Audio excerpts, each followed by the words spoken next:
दोस्तों, फिल्मों में रोमांच भरने के लिए ड्रामा और हॉट सीन के अलावा बेहतरीन स्टंट्स भी दिखाए जाते हैं, जिसे देखकर हम ऑडियंस तालियों और सीटियां मारने के लिए मजबूर हो जाते हैं।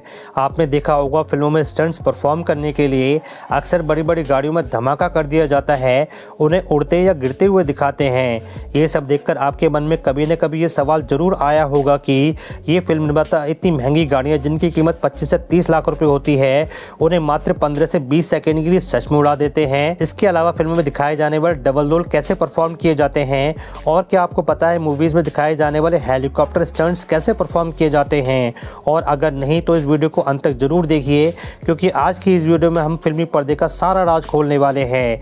इस समय की सबसे मोस्ट अवेटेड मूवी पठान में भी आपको भर भर के मारधाड़ के अलावा गाड़ियों के साथ भी भरपूर एक्शन देखने को मिलेगा। शाहरुख खान की इस मूवी का टोटल बजट है 250 करोड़ रुपए। अभी बजट सुनकर आपको लग रहा होगा कि शायद सच में इन गाड़ियों को उड़ा दिया गया होगा, लेकिन उन फिल्मों का क्या जिनका बजट इतना नहीं होता। बॉलीवुड के डायरेक्टर रोहित शेट्टी, इन भाई साहब का तो नाम ही काफ़ी है।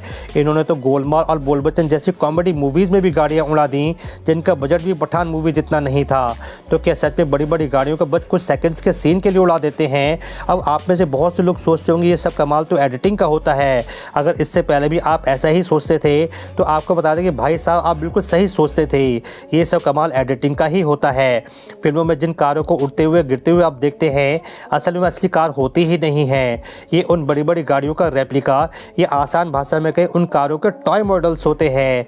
और उन बड़ी बड़ी गाड़ियों वाले एक्शन सीन बाहर खुली सड़क या आउटडोर में नहीं बल्कि क्रोमा स्टूडियो में शूट किए जाते हैं। अब चलिए आपको डिटेल में समझाते हैं कि इन टॉयज कार्स के साथ ये एक्शन सीन कैसे शूट किए जाते हैं। सबसे पहले तो जिन कारों को लेकर सीन शूट करना होता है, उनके छोटे छोटे टॉय मॉडल बनवाए जाते हैं और एक लकड़ी पर रेत डालकर नकली सड़क बनाई जाती है और इस सड़क का सीन बनाया जाता है। उसके बाद उस सीन के हिसाब से कारों को सेट करके उनकी पोजीशन रखी जाती है।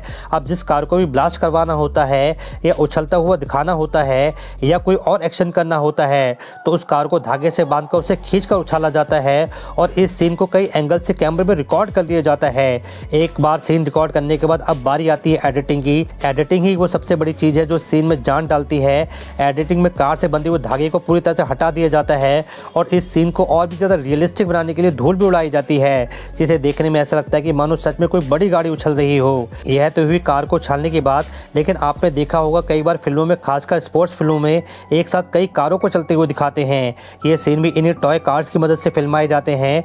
इसके लिए कई सारी कारों को टेप की मदद से एक साथ जोड़ दिया जाता है और उनको एक साथ चलाया जाता है, जिसे देखकर ऐसा लगता है कि हमारा विलन बहुत सारी गाड़ियों को लेकर हीरो से फाइट करने जा रहा है।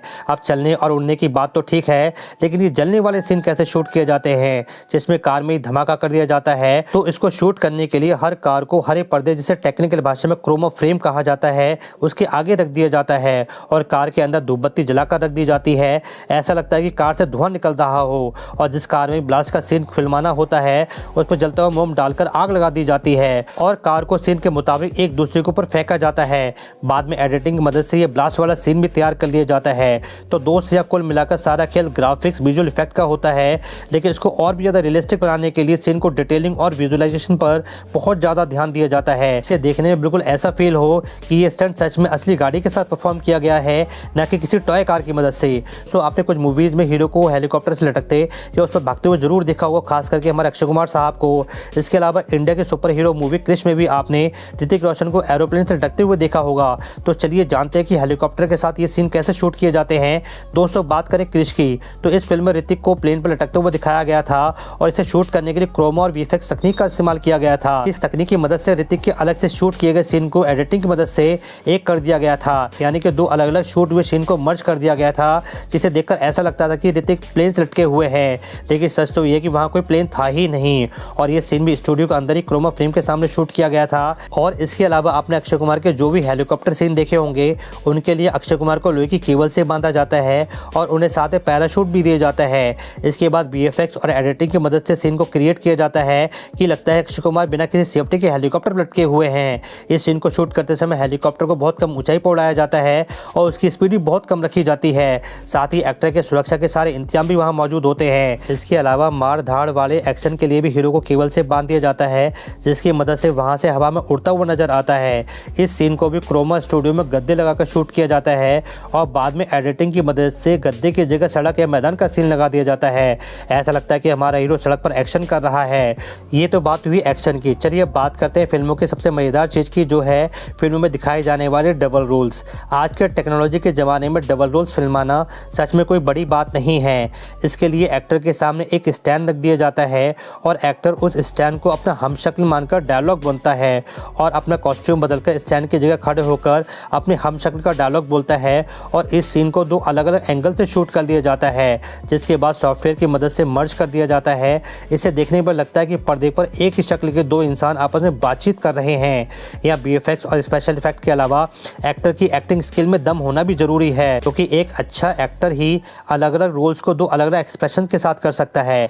दोस्तों, आज के ज़माने में टेक्नोलॉजी की मदद से ये काम करना इतना ज़्यादा मुश्किल नहीं है, लेकिन पुराने ज़माने में जब हमारे पास इतनी अच्छी टेक्नोलॉजी नहीं होती थी, उस समय डबल रोल्स को निभाना चुनौतियों भरा काम होता था। पहले फिल्मों की शूटिंग रील्स में होती थी। डबल रोल्स दिखाने के लिए एक ही एक्टर के 2 अलग-अलग शॉट्स शूट किए जाते थे। अगर आपने कभी गौर किया हो तो पुरानी फिल्मों में 2 हमशक्ल एक्टर को एक ही फ्रेम में बहुत ही कम दिखाया जाता था। मतलब कि अगर एक एक्टर का चेहरा दिखता था तो दूसरे की पीठ दिखाई जाती थी, जिसके लिए बॉडी डबल का इस्तेमाल किया जाता था। तो दोस्तों, ये थे फिल्मी पर्दे के कुछ राज जो हमने आपको दिखाए। उम्मीद करता हूँ ये वीडियो आपको पसंद आया होगा। अगर ये वीडियो आपको अच्छा लगे इसको लाइक कीजिए, शेयर कीजिए और ऐसी इंटरेस्टिंग वीडियोस देखने के लिए हमारे यूट्यूब चैनल को सब्सक्राइब कीजिएगा। धन्यवाद।